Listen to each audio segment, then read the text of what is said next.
This short lecture is going to look at two different ways of understanding education from within the classical Greek tradition. One is the way of Techne, and the other is the way of Paideia. And the implications and the ongoing relevance of this Greek distinction for modern education, modern politics, modern social issues. Within the Greek tradition is embodied certainly in the classical heritage that we find in Plato and Aristotle and even before that.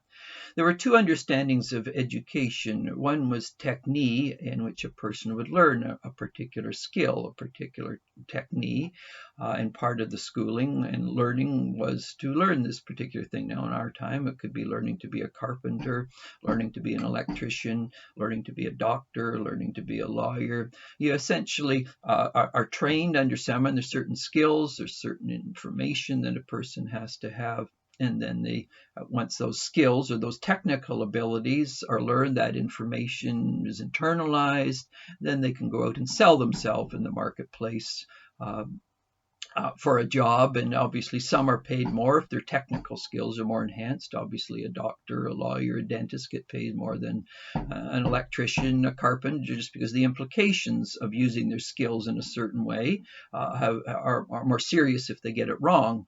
And so, but within this particular approach, education as technique prepared a person with their skills at either a higher level of society or a lower level to fit in. Now, the question for many Greeks was, well, how is a person to use those skills? And this was the world of paideia, or wisdom, or what we would today call the humanities, that takes place in things like ethics and aesthetics and religion, and these many different areas of life. And the whole purpose of Paideia was to help people grow in an understanding, what does it mean to be wise?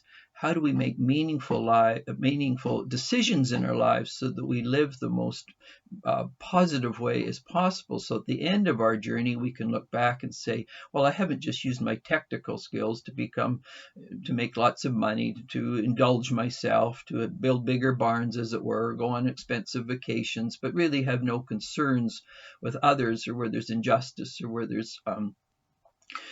are people who poverty and war and issues like that. And so a person with technical skills, they always questions, well, how do I use my technical skills in any meaningful way? And how do I live a wise, a meaningful life in which when I look back on it, I can say, yes, that was a life worth journeying on. And within the Greek tradition, for them, an educated person was only in a secondary sense one who had technical skills. At a more meaningful and substantive level, it was a person who had been thoroughly immersed in the best that had been thought and said and done within the history up to their time anyway. And above all, the purpose of education was not knowledge. It was more about wisdom. And this sometimes for the Greeks was also the difference between what we call today more a scientific approach to knowing, which is about facts, it's about information, it's about statistics, it's about objectivity, it's about an empirical way of knowing, a quantitative way of knowing, versus paideia, which is about a qualitative way of knowing, a wisdom way of knowing. And these two elements of life, in Latin, they're called scientia or sapientia in that sense, knowledge and wisdom. And so education, and then education in the Latin sense, educare, meant to draw out what a person was actually meant to be. And each person had their own distinctive nature, or what the Greeks would call phusis. And educare was meant to draw out a life that it was meant to be lived in a meaningful way by a wise and discerning way of making decisions about human identity, how we live with other people in a meaningful way. We have the ability to hear ourselves at a deeper level, not selves which are driven and the victims of drivenness, and in that sense. And so the wisdom, or the paideia way of knowing, was knowing that there were dark elements within us, there were shadow elements within us, their egoistic way with elements within us?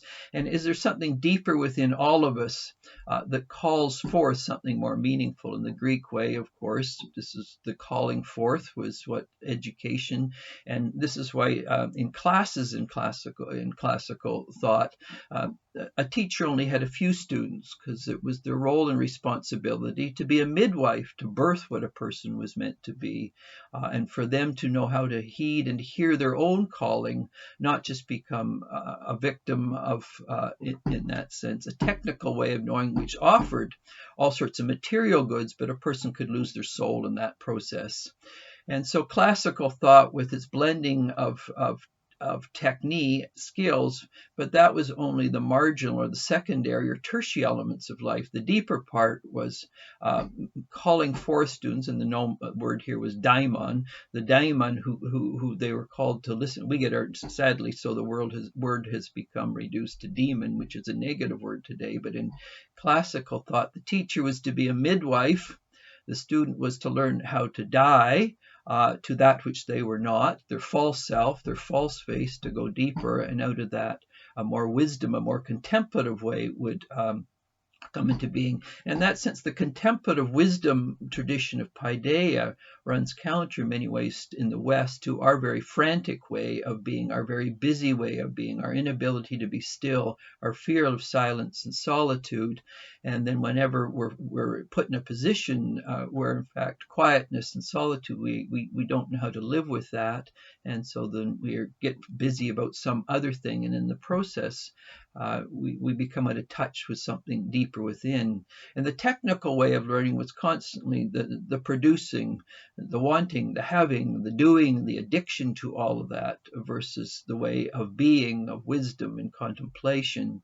And it was never either or, but within classical forms of Christianity, the roots of the soul that created the tree of a meaningful life and produced the fruit of an abundant life was always the Paideia, wisdom, contemplative way of being, which sadly so most modern forms of formal education have ignored. Although I do note that what's happening in some forms of university is there's contemplative pedagogy and there's sort of para classes in mindfulness. This is all an attempt to get back to, in perhaps a shallower and a thinner way, the classical understanding of mindfulness, contemplation, wisdom, Paideia in that sense, in an era which has gone so far down one direction, it's lost the basics of what it means to be human, or the humanities in a meaningful sense.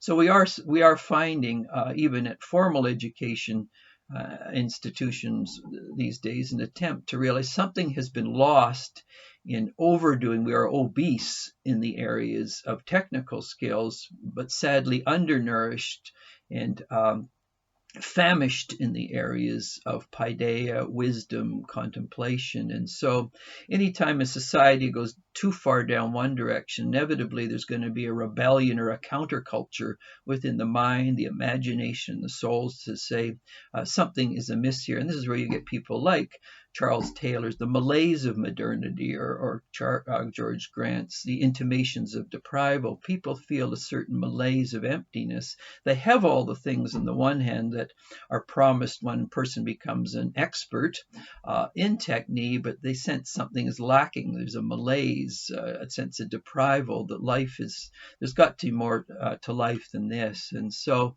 by looking at the classical tradition, which sadly so most don't understand, but intuitively this turn to critical pedagogy and mindfulness, it's an attempt to get to something that sensitive people know are lacking in an overly driven technical education. And so we'll hopefully, as time moves on, see a recovery of the Paideia, wisdom, contemplative way of knowing as a deepening and a corrective to very, very much a culture in a society which has prized, has given people feathers in their cap for being technical experts, but lacking any soul depth in that sense. And so by returning to this great tradition, and in one sense deconstructing a technical way of learning, we can perhaps get to something much deeper in an understanding of what it means to be a human in a more substantive and meaningful way.